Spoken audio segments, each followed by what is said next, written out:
For generations, the Ancient Order of Hibernians has stood for Irish heritage, faith, and brotherhood.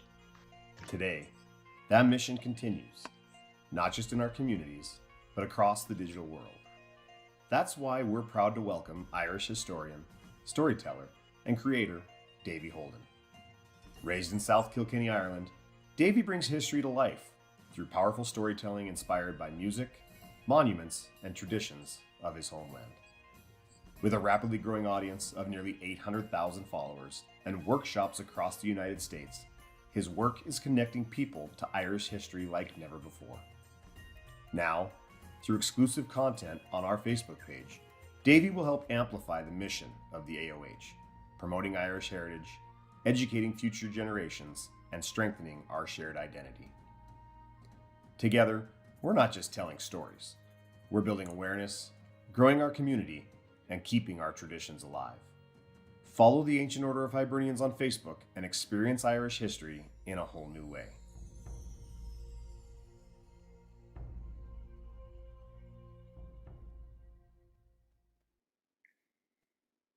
Good evening.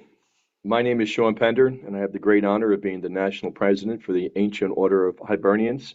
And I'm glad to welcome you tonight to our AOH History webinar, the Kensington Riots of 1844, to tell the very important story of what happened then and stuff we can still learn from today. So with that, I want to turn it over to our AOH National Historian, who will introduce our guests and set the stage. So Dan Taylor. Thank you very much, Sean. And as Sean says, welcome everyone to another AOH History webinar. And this year, as you all know, we're in the midst of the 250th year of American liberty, working towards July 4th, when we'll have that remarkable anniversary. And we've been highlighting as an organization this year the contributions of Irish men and women to the making and shaping of our great country. As I've said on numerous occasions, the United States as an idea had a lot of appeal to Irish men and women. If you think about it, the fundamental liberties that they had been deprived of in their own country for centuries would be enshrined here in a constitution. The things that our Declaration spoke to, in Jefferson's words, unalienable rights granted by a creator. This type of a concept had great appeal to Irish men and women who had been second-class citizens, subjects, if you will, rather than citizens in their own land. And so we've been highlighting the great contributions of Irish men and women to the making of the United States. But we have to say that along the way, while the United States and our constitutional protections and the fact that we said that governments draw their powers from the consent of the governed, all these revolutionary ideas that were so attractive to Irish men and women made the United States sort of a perfect blend for Irish immigrants, but it wasn't without trouble. There were bumps along the way. And while the Irish were ready for the United States, there were some elements in the United States that were not quite ready for the Irish.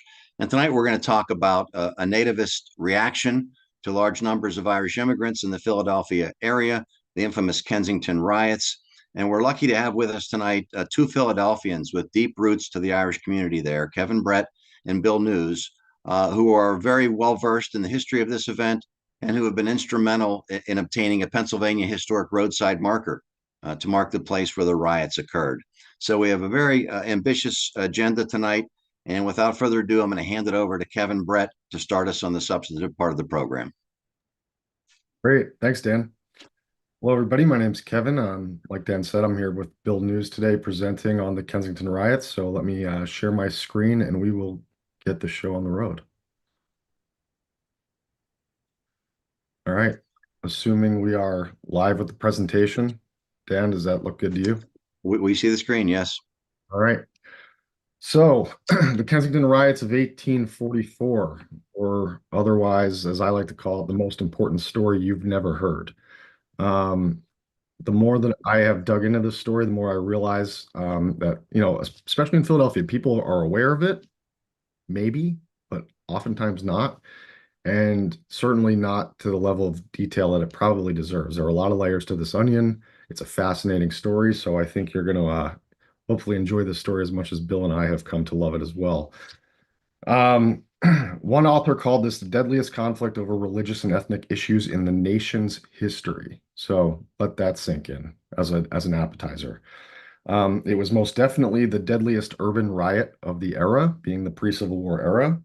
Or I'm sorry, it was second deadliest. The draft riots in New York City were the deadliest. But right up there in terms of historic prominence. And for my money, and I basically believe at this point that this story belongs on the Mount Rushmore, if you will, of stories in Irish American history. This was a defining trauma of pre-famine Irish America. And so, I'll leave it to you to make judgment on that after this presentation's over, but that's sort of the context of the significance here. And Bill and I have been talking. We both are strongly believe that the story needs to be told, and it needs to be told repeatedly because of its significance. So, what can we expect here? We're going to do a narrative overview of the story arc in three parts. So you're going to have the pretext, basically what happened and why leading up to the events of the riots, the 3 days of riots that happened in Kensington, and then the consequential aftermath. There's a lot to unpack here. We do have a lot of slides, so I'm going to try to move quickly. And if at times I may be moving too quickly, but look, we're going to give you resources to dig into at the end. If you're really interested in this, you'll have plenty of opportunity to learn more. And then Bill is going to give you a little insight into a relative, an ancestor who was present at the riots in 1844. And then we're going to close it, filling you in on plans for the historical marker installation. We're going to have the state of Pennsylvania come in, have a ceremony, and we're actually going to have a street festival, a celebration around this marker on May 9th, 2026. So definitely stay tuned to hear about that. All right, so without further ado, let's jump in. So early Philadelphia was not always kind to the Irish. So it's well documented that come St. Patrick's Day, a lot of the who we'll just get to the point on the nativist term now. Nativists are people who basically were generally of Protestant religious persuasion who felt that they had sort of like an exclusive right to the identity of being a true American, right? So people who had these deep American roots, we'll call them, are pretty cavalier around, poking fun at the Irish. There's some quotes on the screen about what that would have looked like around St. Patrick's Day. It says effigies were constructed, stuffed with old clothes and straw. They were carried to Irish areas before daybreak on St. Patrick's Day and hung by their necks from trees or awning posts. So clearly antagonistic behavior. And this was like basically what the nativists would have thought of as a good time, right? And this is dating back, the first quote here is 1798. And so fast forward to 1844, that's quite a long window of time where the Irish were, you know, having difficulty assimilating. So Philadelphia in 1844, what are we looking at here? And just this is an AI representation. This is not a photograph, obviously. I have said to people, hey, if you have photographs of the riots in 1844, please send them our way. We'll be happy to use them, but this is the best we've got for now. So just gives you a general idea. We're looking for a general idea of what the city might have looked like, what it might have been like. You're looking at a place that had no indoor plumbing, no electricity, no telephones. Running water was very uncommon. It was intensely local. Reading was hugely important. That's how information was conveyed, was through pamphlets. There was lots of pamphlets, lots of newspapers. People were reading in taverns, exchanging information. This was a period in time in which the economy was shifting away from artisan craftsmanship and just beginning to shift in towards industrialization. So obviously there's huge labor implications there. And then as you bring in a waves of immigrants, that's cheap labor. So long-term established artisans are on edge because of the economic headwinds. This is also a time period when law enforcement was weak. It was not centralized. There was no centralized police force. Much of it was a volunteer operation. It was very reactive. So much different state of play than we have today. Here are two photos of streets of Philadelphia in the early 1840s. So this is basically essentially what you would have been looking at. One interesting point of note, the photo on the right, you can see up top, it says United States Public Ledger. Well, the Public Ledger was basically the paper, the newspaper of the time in Philadelphia. So like today we have the Philadelphia Inquirer. If you're in New York, you have the New York Times. The Public Ledger was the primary game in town, and they're going to be one of our important primary sources for a relatively unbiased take on the riots as we progress through the story. Okay, so this is a quick map of this actually shows it's from 1854 when the city was eventually consolidated, but it outlines the districts that were pre-existing the consolidation of the city. So pre-existing the consolidation of the city, these districts were basically like self-operating little fiefdoms, if you will. Each district had its own courts, its own militias, its own night watches. So you can think about like the comical view of like a criminal like passing from one district to the other, and like the folks who are responsible for law enforcement just like stopping at the boundary line. That's the sort of culture that you had with this sort of patchwork of districts. And one district in particular had a particularly rough and tumble reputation, that district being Kensington. Kensington in 1844 had already been host ground to a series of other riots. In 1928, there was something called the Weavers' Riots. Then you had through the 1928, 1828. And then through the 1830s, you had, various labor riot outbreaks, sort of smaller scale. And then you had something called the Railroad Riots in the 1840s, where basically, the mob, for lack of a better term, or the protesters, prevented the railroad companies from laying railroad tracks right down the neighborhood. So they actually had success with these riots, like meaningful success. So there was clearly incentive to do it. These weren't like carrying banners and walking through the street. These were like violent physical affairs. And so, there are people who have expertise in these other various riots, but that kind of lays out for you sort of like the culture of the time. The photo you're looking at now is a representation of basically what you would have been looking at with Kensington in 1844. You have the nanny goat market, as it's called, in the middle, and you can see St. Michael's Church in the distance. So we'll dig into those a little bit more as we go. This quote, I think, is just great for a descriptive case study on what it would have been like. So surrounding the marketplace, being the nanny goat market, along narrow cobbled streets stood rows of brick and frame houses 3 stories high, interspersed with empty lots. In the courtyards behind the narrow row houses were shanties and factories or workshops that housed the local handloom weaving industry. Irish families lived in these crowded backyards as well as in the brick and frame houses. A check of local tax records shows that almost every name of the residents on those streets was Irish sounding. So Kensington was predominantly Irish, very much active in the weaving industry. These were often DIY operations. People had shops in their backyards.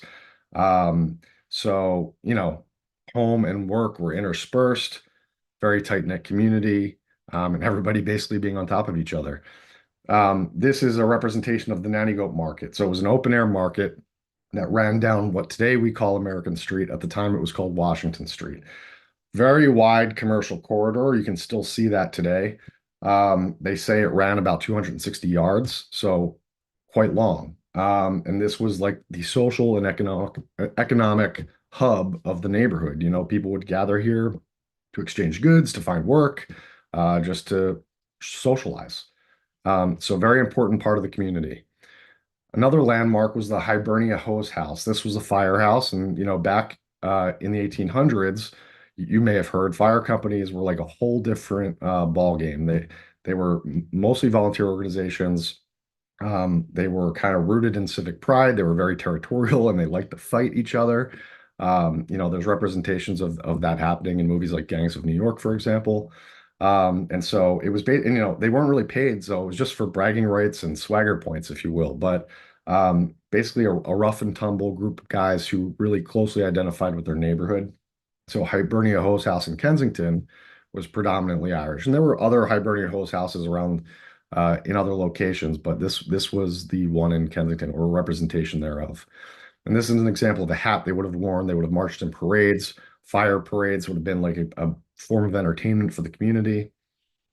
Okay, and then our third big landmark is St. Michael's Church. St. Michael's Church was founded in 1831. This was the first Catholic church in Kensington. It was founded basically exclusively to serve the Irish community there. Again, the community was pretty much all Irish to begin with. And so in a largely Protestant, region, the Philadelphia region, really the nation, but this church was very, very important, clearly, to the Irish people, sort of like the spiritual heartbeat, and really also a point of social gathering for the Irish. And then this is a quick map of what the layout would look like. You can see these cross streets, and I know that if you haven't been there, it doesn't mean much to you, but it looks very much like this today. And I think the main takeaway from looking at a map like this is to see, if you see the number 6 in the middle, that's the Nanny Goat Market. It's right across the street from number 7, which is Hibernia Hose House. So you want to keep that in mind.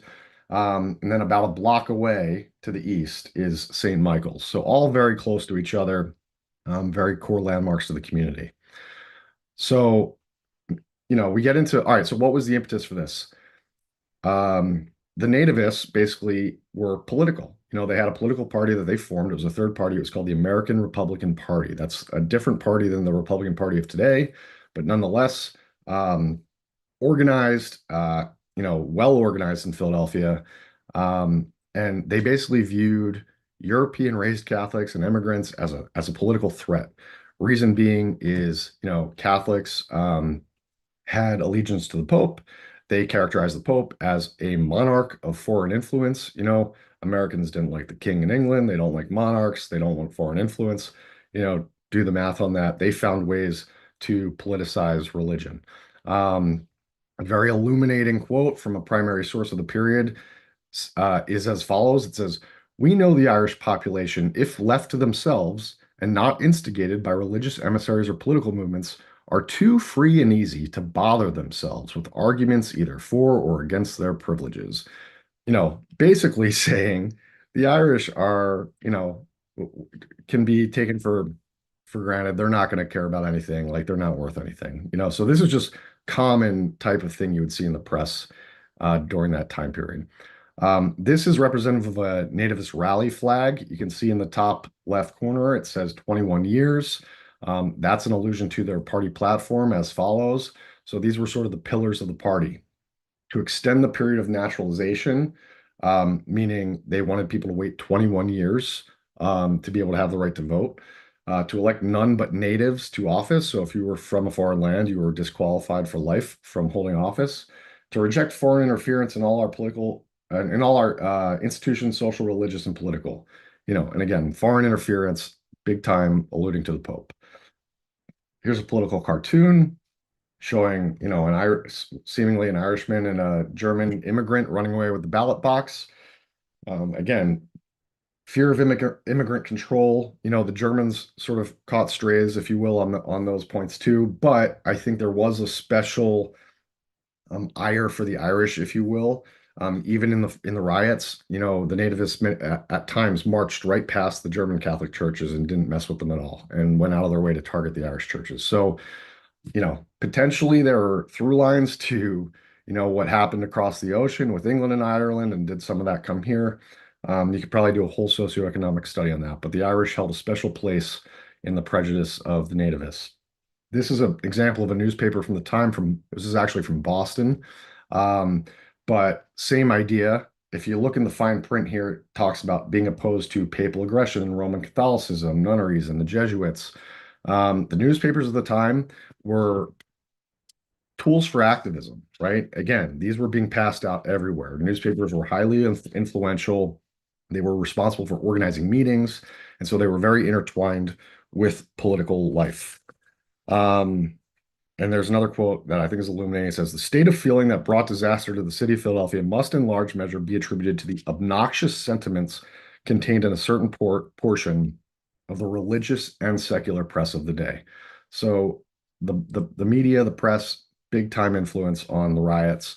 This guy, Louis Charles Levin, was arguably like perpetrator in chief, lead antagonist. He was the editor of a newspaper and spoke at many of the rallies that led to the riots.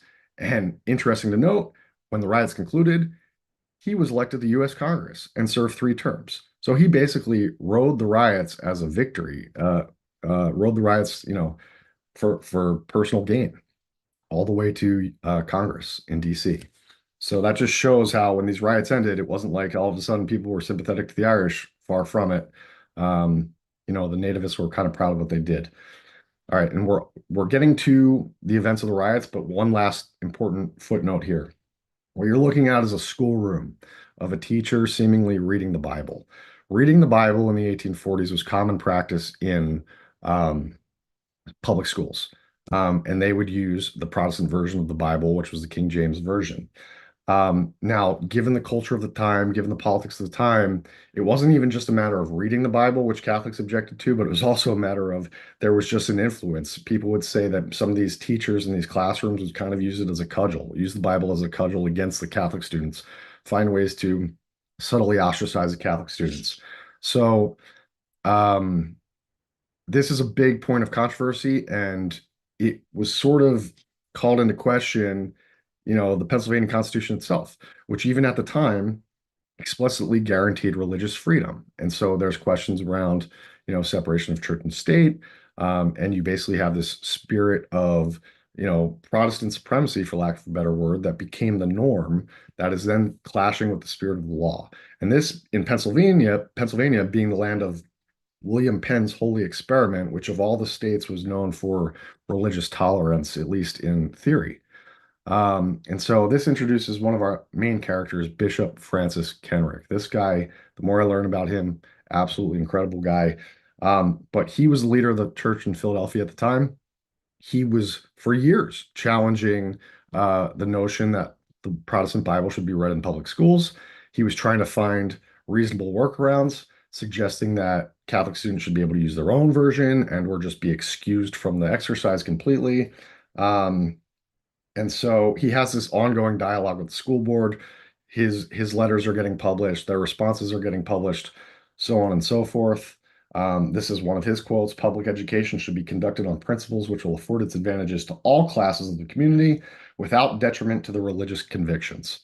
And so, pretty reasonable position, if you ask me. Here's an example of a Protestant response. This is direct response to Kenrick. The excerpt at the bottom says, "We must never forget that this is a Protestant land, and the spirit of the Protestant faith pervades the very genius of its institutions, and that its rights and privileges have been steeped in Protestant blood." So that doesn't sound very much like someone who's open-minded about other religious influences. And then here is a depiction of the Pope again meddling in politics. The image on the right is very interesting because that was actually unearthed by somebody locally on American Street. There's an artist who has a art studio called the Nanny Goat Building, believe it or not. And he at a excavation site unearthed this it was I guess a ceramic jar or a lid to a ceramic jar that shows the Pope playing political chess against John Bull, who I guess is the British version of Uncle Sam. So, that came out of the ground right here near Kensington. All right, so now we're getting into the actual events, the days of the events. Friday, May 3rd, the Nativists host a political rally in Kensington, which again, they knew was predominantly Irish. They knew they didn't really have a foothold there. And this was pretty much an effort to antagonize the community, under the guise of opening up a political association in the neighborhood, which was never going to happen. And so, 300 people show up. The day ends in shouts. People are throwing rocks. The nativists are kind of shooed out of the neighborhood. The platform gets deconstructed and used for firewood. Nativists kind of leave, not sort of tail between their legs, but they also knew that this was coming. And so this is a Friday, and so they take the weekend to kind of scheme on their return. So before we get too deep into the return, this is sort of a view of what that was and how it looks today. So this is 2nd and Master Street. The location of that Mexican restaurant right there is more or less where the platform was. You can look right north up the street. You can see St. Michael's Church as it stands today. And if you go down Master Street straight ahead in that photo, you hit American Street. American Street is this photo at the top, this big wide corridor, as I was alluding to. This is where the Nanny Goat Market would have been placed, 260 yards down the street. And then the bottom left is Cadwallader Street, and that's where Hibernia Hose would have been, 1 block to the left. So just to kind of give you a sense, now we're getting back to the riots themselves. The nativists spend the weekend plastering Philadelphia with flyers and drumming up support to return to Kensington. 3,000 people show up to Kensington. So this looks like a lot of people. All primary sources say 3,000 people show up on Monday, May 6th, and they're kind of like back to their antics. They have the same deal. They're on stage. They're, hallooing about their 21-year, immigration policy and this, that, and the other. The Irish are frustrated. Again, people throwing rocks, people getting upset. And then the clouds break. Huge torrential downpour hits. So what do people do? They run to take cover. Where do they run? They run to the Nanny Goat Market, a block away on American Street. So now you have people, which again, this is sort of like Irish territory. This is where they spend their time. This is home for them.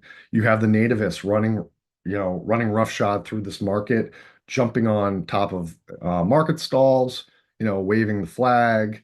And, as you can imagine, people don't like that. So it ends in fighting. Now we're in sort of a fog of war situation, right? Like who started what, blah, blah, blah, kind of unclear. But one thing that we are reasonably certain of is the first person to be shot was an Irishman who was allegedly attempting to break up a brawl. That's the story, but that's sort of where modern scholars have landed.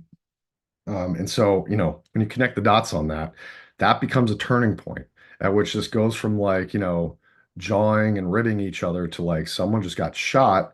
It was non-lethal, but nonetheless, now we talked about the Hibernia Hose Company, sort of the rough and tumble guys at the firehouse.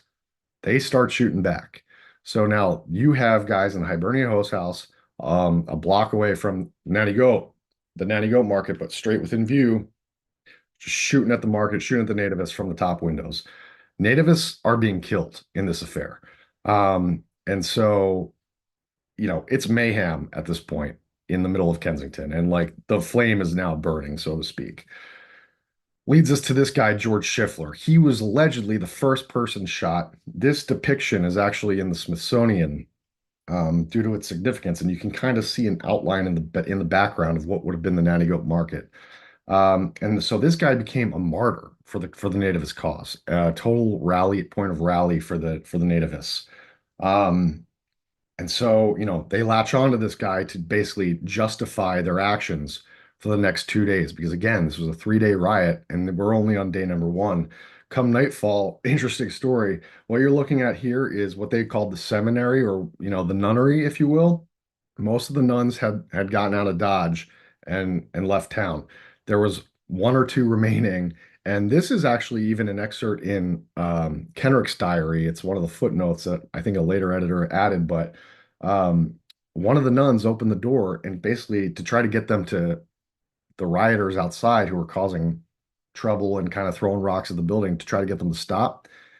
They hit her in the face with a rock and she just collapsed. I mean, that's how brutal this was. They would even throw a rock at the face of a nun. And so this whole time you're probably asking like, well, where's the law enforcement? What's going on? So again, there really was no formal law enforcement. There was a local sheriff who had a volunteer posse who would try to enforce day-to-day laws. But for something like this, really outlandish, you had to bring the militia in. Enter this guy, George Cadwallader, who was basically from an old money Philadelphia family, the Cadwalladers. This was sort of like part of like being a militia officer was sort of part of his like, life trajectory to bigger and better things.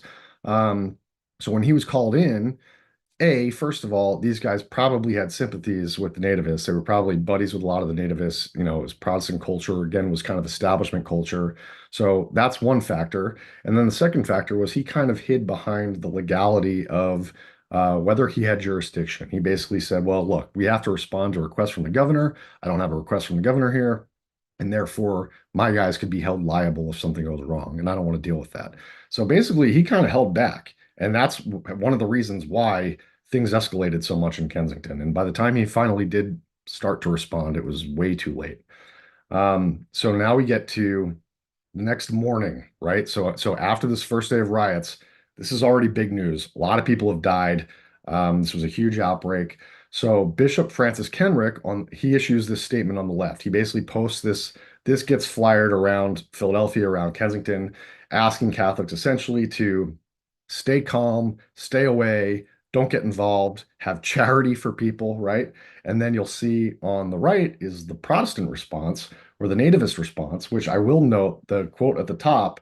A member of the Protestant clergy specifically requested that this quote be included in their pamphlets. Let every man come prepared to defend himself. We call on our fellow citizens to arm. Our liberties are now to be fought for, et cetera, et cetera. So this is the rallying that's now happening the next morning, Tuesday morning, around the city, which gets us to 3 o'clock in the afternoon, Tuesday. 3 to 4,000 people gather at Independence Hall for what I would characterize as like a hate rally, um, basically in response to the events of Kensington. There's a series of speakers. Some of them are encouraging peace. The overwhelming majority are not. The people in the crowd are certainly not. And people are using this basically as a pep rally to get amped up and ready to go back to Kensington. So at that point, this is a quote from Bishop Kenrick's diary. They proceeded then about 4,000 men in number to the place of the previous day's fight, threatening death to the Irish. They marched in military formation from Independence Hall, and all everything that represents, 2 miles to Kensington. And when they got to Kensington, it was just they had one intention, and they just went right to the Hibernia Host House, start firing away. And remember, at this point, still the Irish have a tactical advantage in a battlefield scenario because this is like Irish territory, so they can go in the buildings, they can kind of hide more easily. The nativists are more exposed. So what do the nativists do to turn the tide? They introduce the weapon that would change the whole dynamic. They arson, and they start burning down everything. So on this day, May 7th, this is by far sort of the bloodiest and most destructive day. Hibernia Hose House gets burned down. The Natty Goat Market gets burned down. This is a jarring image, right? This guy, John Taggart, he's a shooter in one of the streets. He gets pulled out of the streets. And they basically try to lynch him. And they're dragging him by a rope down the street until he's basically has a lifeless body. And one of the local constables gets involved and revives him and then arrests him, which, I guess is better than death. But he did survive. But yeah, like this is the sort of brutality that was happening. It was extremely jarring. And so then that gets us to nightfall. This is the aerial image of Kensington we had earlier. You can see it's pretty much gone at this point. A lot of the surrounding area has been burned, particularly around the market, particularly around Hibernia Hose House. The newspaper, the Public Ledger, talks about they think a lot of people were just trapped in the fires. They acknowledge that a lot of casualties were underreported by them. So when we cite numbers that we can historically base on primary numbers, it's reasonable to say that those numbers are undersold because of sort of the difficulty in accounting for casualties. And then, to introduce the really human element. So what happened to all these families, right? So they say up to 200 families got displaced, had to leave Kensington. And then I'm just going to let the quotes from the Public Ledger do the talking here. So, well, I'll tell you where they went. They went north about a mile or two to a place called Camax Woods. It was an undeveloped forest. For those of you who are familiar with Philadelphia, this may be a little bit wild to you, but this is where Temple University sits today. So they're basically camping out where Temple is. From the Public Ledger, right? Some had lost all they possessed in the world and were driven from their homes and deprived of all shelter. Men with their wives and often 6 or 7 children trudging fearfully through the streets with small bundles, seeking a refuge they knew not where. Mothers with infants in their arms and little ones following after them, carrying away from their houses whatever they could pick up at that instant, passing along with fearful tread, not knowing where to turn. They were without food except what chance or charity threw in their way, and destitute of clothing sufficient to protect them from the damp night air. And there was even a report about one woman having a baby in the woods, and they were there for up to a week. So this wasn't like one night. Their lives were in danger. Their houses were being burned down, were being looted, and so they had to just get out of Dodge. They had nowhere to go. They went to the forest. And this is a portrayal. This is a photo of what Camax Woods looked like in 1861. So you can just see it's just undeveloped wilderness, essentially. All right. I know we're going to keep this moving quickly. Wednesday, a little more controlled, but not really. The rioters are telling the militia, we need to look for guns. So now they have license to basically go through the Irish houses to look for guns. And in the process, they're just ripping these houses apart. They're using furniture for bonfires, pretty lawless. There's a defense play that people in the neighborhood who identified as nativists were hanging American flags, basically so to say, hey, we're with you guys, don't bother us, leave us alone. And then we get to sort of the climactic event, right? St. Michael's Church. This was like the whole time, if anything was defended in Kensington, there was like an indicia of defense around St. Michael's Church, where at least the militia would stand in front of the church. But we get to this point where let's jump to the quote, right? So this is a quote from Bishop Kenrick, and you make your own decision about how he viewed the outcome here. He says, in the afternoon, the priest Lochran, who was responsible for the church, gave over the keys of St. Michael's Church to General Fairlam with the militia, hardly knowing what he did, as the mad mob was pressing on. In a short time, the church was on fire. The military, as it appears, did not prevent the firing of the church. Sounds to me like Kenrick probably thought the militia was basically implicit in the burning of the church, implicitly involved in the burning of the church. The story goes that something down the street was being burned, so the militia kind of like went and tended to that, which left the church open for arson after 3 days. And that was like the symbolic fall of St. Michael's. And at that point, Kensington had been torched. There was really not much left. So what did they do? Well, first, before we get to what they did, really quickly, I won't go deep in this, but this is a painting from Guido Reni. He's a European artist. He has works in the Louvre. He has 20 works in the Louvre, 20 works in the Art Museum in Madrid, National Gallery in London. He had a painting of St. Michael's in St. Michael's Church, which was lost in the riots. So this is the type of thing that would have been in the Louvre today, theoretically. So this painting you're looking at is a different version of the St. Michael painting. It's not the exact version we had. The version we had is lost. But just to show you sort of like, it wasn't even just the church building. There was like cultural works of significance that were lost as well. So they leave Kensington, they leave St. Michael's. What do? They march to the next Irish Catholic church, which is St. Augustine's, which is like another mile away in Philadelphia. And at this point, you're inside the boundary of the district of Philadelphia. So the mayor's getting involved.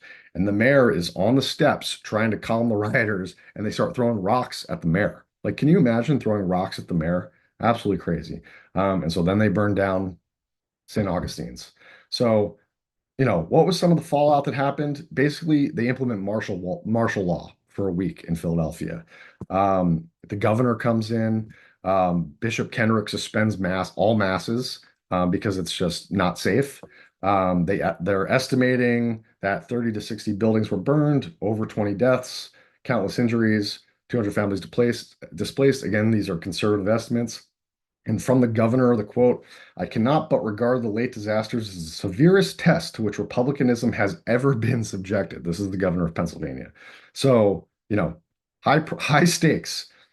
Fast forward quickly to July. There's a second wave. 4th of July parade, the nativists march around the city, and you can see on this map their destinations of choice are basically spots that were significant to the riots in Kensington. And so they're basically doing a victory march to these locations in Kensington, which leads to a second outbreak in the district of Southwark from July 6th to 8th. And this outbreak has its own historical context and its own set of history where basically the militia faced off with the nativists. The church that was under threat was saved. And so we won't go too into depth there, but that's like definitely part of the broader story. And so what happened? What was the result of all this? Well, for one thing, there became a big political push, sort of like a 10-year campaign to consolidate the city of Philadelphia, to consolidate all the districts into one city so that you could consolidate police power. And so that ended up happening in 1854. And all along the way, they're citing to the riots as a driving cause. And also, sort of along the same vein, led to the origin story of the Philadelphia Police Department for many of the same reasons. And I also just want to note that this hit global news. This was being reported in London. This was being reported clearly in New York. There were similar rallies that were scheduled for New York in the following week that were canceled because of what had happened in Philadelphia, because of what they were trying to avoid. So you can only imagine if this story were in New York, I bet you would have heard of it, but it happened in Philadelphia, so you haven't heard of it. What happened to the church? So they built the cathedral. Bishop Kenrick builds a cathedral in Philadelphia. He designs it with intentionally high windows. There's a legend that says he told a worker to throw a stone as high as he could, and we're going to build the windows above that. He also he basically identifies the riots as a psychological turning point where he stops advocating for inclusion in the public schools and he says, you know what, we got to do our own thing. And so he starts advocating for every parish in Philadelphia to have their own free school. And I just want to note it's interesting. So he actually moved on to become Archbishop of Baltimore, which at the time was like the top seat in the Catholic Church in the United States. And he selected St. John Neumann to be his predecessor in Philadelphia. And then St. John Neumann often gets credited for instituting the Catholic school system in Philadelphia, but in reality, he was basically carrying forward Kenrick's plan. And so then Kenrick, as the top bishop in the Catholic Church, gets tagged by the Pope to lead the U.S. Council of Bishops in America, and issues a decree that every school in America should have a parish. Every church in America, parish in America should have a school. And so you could basically make the case that Kenrick's experience here in Kensington informed strategy for the entirety of the Catholic Church in the United States. And then this is just a view of the church that was rebuilt, making the case that the Irish didn't run away. They doubled down, they rebuilt, they said, this is our home. You know, there were 8 additional Irish Catholic, specifically Irish Catholic parishes that were built in Kensington thereafter, just to show that, you know, the Irish really proliferated in this neighborhood. And it's a story of resilience. So for those of you who want to do follow-up reading, these are some recommendations. The top 2, I would say, or top 3, you have Kenneth Milano's book, The Philadelphia Nativist Riots. That's a must read. He's the local historian. He's basically the one who got me started on this pathway. The Fires of Philadelphia by Zach Schrag. He's a professor at George Mason University. Really cool how he kind of takes it into narrative form. He talks a lot more about the Southwark riots as well. And then finally, the Philadelphia Riots of 1844, which is out of print. You have to get a used copy by Michael Feldberg, but I really love that book. And then there's a number of primary sources that you can find it online in various places if you want to dig deeper. So with that, let's hand it over to Bill News quickly, and he can fill you in on some family history as it pertains to the riots. Yep.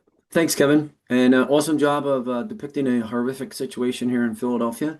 And behind all these horrific situations are human beings.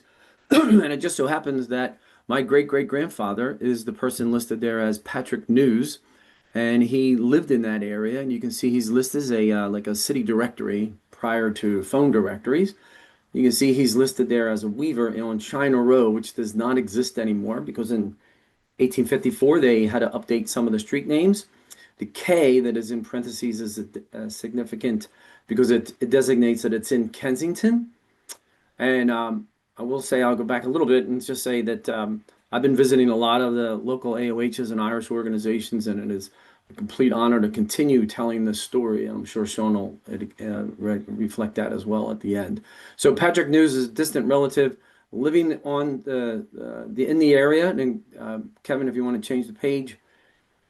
And he also shows up in a court reporting from a cross-examination from, I never did find out who is actually being cross-examined here, but there's Patrick News's name showing up in a court reporting as a witness to one of the murders located at, that looks like it's Cadwalader and Jefferson Streets. Further proof that he was there. Okay, go ahead. And then sometimes I wonder if we'll end on maybe a happy note here on these 3 slides anyway. Did he have a sense of humor? So if you read through, this is literally his will, dated 1893, I believe, where he leaves his 4 sons, James, William, George, and John, who's my direct descendant, the sum of $1. And he leaves his daughter, of which he had 3, but 1 took care of him through to his death. That was Catherine, and he leaves her $400. So maybe he had a sense of humor. Maybe he was trying to get back at his kids that were always pounding him for money. I don't know the real truth there, but it's just kind of interesting and a good opportunity to put some sense of humor into the situation here, because it could not have been fun, and I can't even imagine what some of those horrific days were like for some of these folks. All right, so final 2. Yeah, back to Kevin. We'll take questions. Final 2 slides here is, so we have a historical marker being installed on May 9th. It's open to the public, free open to the public. We definitely, for those of you who are accessible to Philadelphia, would love for you to join us. schedule of events is we're having Mass at the reconstructed St. Michael's Church at noon, followed by the historical marker dedication ceremony at 1 p.m. on American Street, 1 block away, followed by what we are calling Nanny Goat Fest as a tip of the cap to the Nanny Goat Market, where we will have Irish bands, an Irish trad session, Irish dancing, local food and drink vendors, all along American Street from 2 to 8 p.m. at night. So, planning a real great day. And then, to the extent that you want to help, there's really a couple ways. One is this is all self-funded, right? So if you're willing to make a donation, please do. It would be greatly appreciated. That's going to help us to continue to tell this important story. And the street festival is really a way for us to connect with the broader public, right? So so donations will help fund street festival events. You can go to our website, nannygoatfest.com, and specifically nannygoatfest.com/donate, where you can make a donation, and or just peruse the website in general, where you can find out information of the events, information about the events, information about vendors. If you know businesses who would like to be vendors at this event, we're accepting vendor applications, and all of that is on the website. And obviously, feel free to email myself or Bill at any time if you have input or questions, or just would like to chat about the riots, because the two of us are certainly interested. So with that, Dan, I know that was a lot. I know it was a big information dump. I appreciate everyone's patience, but pretty interesting story, if I do say so. Well, Kevin and Bill, that was fantastic, and you've really brought to life a story that, as you say, is undertold, that people don't know as much about as they should. Just listening to you gentlemen tonight, people who understand and know the history of the AOH will probably call to mind the famous defense of Old St. Patrick's in New York by the AOH at the call of the bishop there to ensure that these types of events didn't unfold further. But I wonder if you can give us any insight then into what happened in Kensington after the riots. It had been a Catholic, an Irish neighborhood. Did the Irish people eventually make their way back to Kensington? What's the after story there? Yeah, so I alluded to that a little bit. Not so Kensington, from even myself growing up, my family lived in Kensington. My mom was born in Kensington, my grandmother was born in Kensington, and I now live in Greater Kensington, but I'd say up until even the 90s. Um, Prolific Irish community, and there still is today, a little bit smaller in number. But Kensington blew up and it was known as an Irish community for generations, multiple generations. So I'm seventh generation, dating back to my family got here just after the riot, so a little bit after, more around Civil War time period. Um, but yeah, and the fact that there were 8 other Catholic churches geared towards the Irish community in the Greater Kensington neighborhood that were built shows the need, because there were just so many Irish immigrants flooding to Kensington as a hub for the Irish. Um, and then, like I said, clearly Bill has his family lineage in Kensington too. And then even today we have, I'm a member of AOH 87 in neighboring Port Richmond, and a lot of those guys grew up in Kensington. I'd say the majority of them grew up in Kensington. And so, AOH 87 is sort of a living embodiment of that, through line of legacy. And I think a lot of those guys very likely have ancestral ties to the riots as well. And Kevin, And then there's also some, I'm sorry, Dan, there's go ahead, also Bill. some research that indicates that a lot of these folks picked up and left and went down to Delaware County. And today, if you look at the residents of Delaware County, you will find a huge Irish population down there. And a lot of that came, and my family as well. I have more of my news family in Delaware County than I do up where I am. It's kind of interesting. And Kevin, I was saying that we first became acquainted when you came to the AOH. You were not a member at that time, and you had this project undergoing where you were filing an application with the Commonwealth of Pennsylvania to have one of their historical roadside markers placed. And I have to congratulate you and Bill and everyone on your team for a successful effort to do that, because you raised awareness of the issue, not just now and with the marker being placed, but in the campaign, right? You were gathering signatures, you were telling this story that needed to be told. And I think it's a good lesson for anyone who's watching or who may watch this, who's aware of a situation like this, something that's underreported on, not covered in the history books as it should be. You saw something that needed to be done, went out and did it. And now, as you guys have mentioned, on May 9th, there's going to be this unveiling of the roadside marker. And people who have driven through Pennsylvania have seen these markers, right? They give notice that on this spot, something of historical import happened.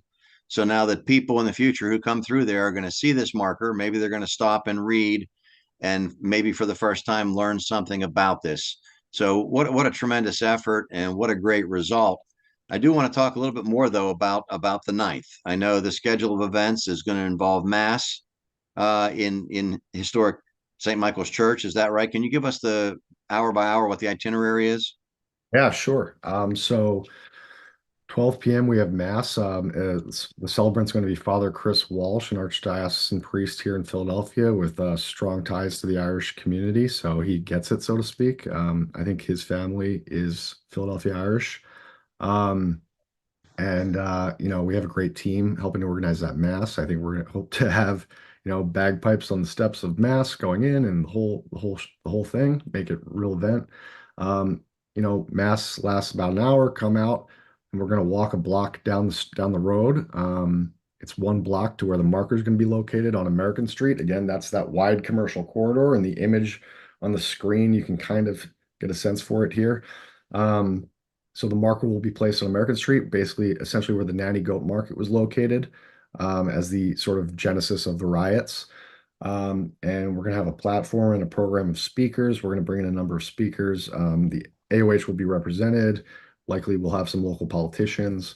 I'll give a much shorter spiel than today on the history. And then we will unveil the marker. We're going to have representatives from the Pennsylvania Historical and Museum Commission come in. So lots of pomp and circumstance. Hopefully, will be a great event. Then we transition into celebration. And it's funny because we've had people ask, well, why would you celebrate riots? And it's like, well, we're celebrating the resilience of the Irish who, had this trauma and came back and, rebuilt and kind of planted their flag and proliferated here in Kensington. So, in that respect, starting at 2 p.m., we're gonna have a main stage. We have 5 incredible bands, a couple of them with like pretty big touring profiles. They're Irish bands. They're gonna hold down the main stage. Then on the far end of the street, we're gonna have a trad session tent where we have some expert traditional Irish musicians who are going to be leading a trad session, and that's actually BYO instruments. So if you're a musician and you want to join in, bring your instrument and join the trad session. And then down the other end of the street, we're going to be having an Irish dance showcase where we are giving regional schools the opportunity to come in and participate and show off their stuff, on an Irish dance stage, so to speak. And so mixed in, we're going to have plenty of vendors, food, drink. There's a lot of breweries in the neighborhood these days who want to participate. And so in a sense, I think this mix of vendors lining the blocks are going to be representative of the Nanny Goat Market as it was in 1844. So it's kind of a cool way to tie it all together in a modern context. And this And is last thing I'll say too is just I think this is sort of the way, and I alluded to this. This opens the door for the general public because people love street festivals, right? So this is a way to take this story and take the significant history and tell it in a way that meets people where they are, invite them to come have a good time, spend the day with us on American Street, and hopefully, draw more attention to a story that needs to be told. So this is open to the public. Anybody who's interested in the historical aspect can come out for the unveiling, for the dignitaries and the speeches. And then this festival is going to go until nightfall. Is that right? Yep, 8 p.m. is sunset on May 9th. So that's when we're going to wrap things up. But yeah, we'll be, as long as the sun's out, we're going to be having a good time. That's the And plan. as you mentioned, the AOH is going to be represented there. So if people are watching this, maybe they have a family history in the AOH, but you're not a member. We are America's oldest Irish Catholic fraternal organization dating back to 1836. This would be a great opportunity to come out, enjoy the day, meet some of the guys from the AOH, and we'll have membership applications on hand. So if people are interested, they can join the organization. So gentlemen, what a great program tonight. What a great service you've done to everybody. I have a note here that our national immigration chair, Dan Dennehy, wants to thank you for putting this on, highlighting the experiences of these Irish immigrants to the United States. I also want to make a plug This year, we've reinstated the AOH's History Essay Contest. You can go to our national website and find the application and the rules. This is for high school juniors and seniors writing an essay highlighting the contribution of an Irish man or woman to the founding of our great nation. And those entries are due by June 15th. So if you're interested, ask a Hibernian or go to our national website. And with that, I'm going to turn it back over to our national president, Sean Pender, for closing remarks. Thank you. I think we had Dan wanted to say something. Dan Dennehy, I should say. Thank you, Sean, and Dan and Kevin and Bill. Wonderful presentation. Over the years, as a New York Hibernian, we've heard of instances like this. Of course, everybody knows the draft riot and the defense of the cathedral, but in upstate New York, the Know Nothings brought in nativist riders from the south to try and interrupt the Hibernian divisions in Ulster County and in Westchester County and in Verplank, where my current division was partially founded.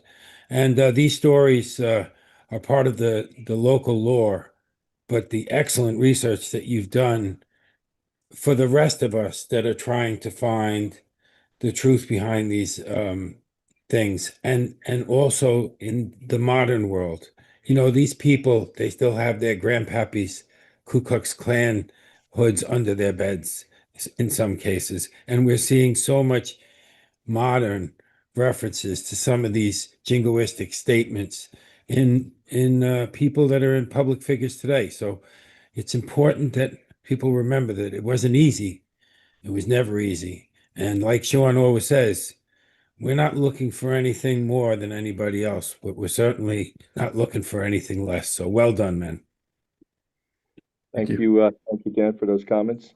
And to Kevin and Bill, thank you very much for all the work that you've done on Dan Taylor putting it on, and Chris Cook, you know, in this 250th year of our great country. You know, it's great to hear the good stories, and this one is a little bit darker, but I think it's very, very important to tell the truth, and that's what this was all about, to tell the truth.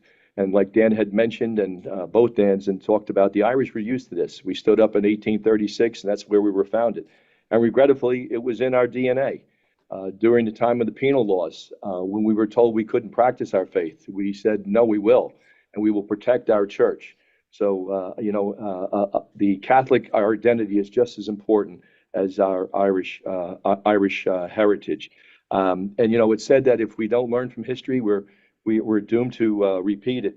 And I think it's important to realize what happened here was based on prejudice, hate, discrimination, based on people who looked different, who sounded different, who worshiped a different God. But that was us. That was us.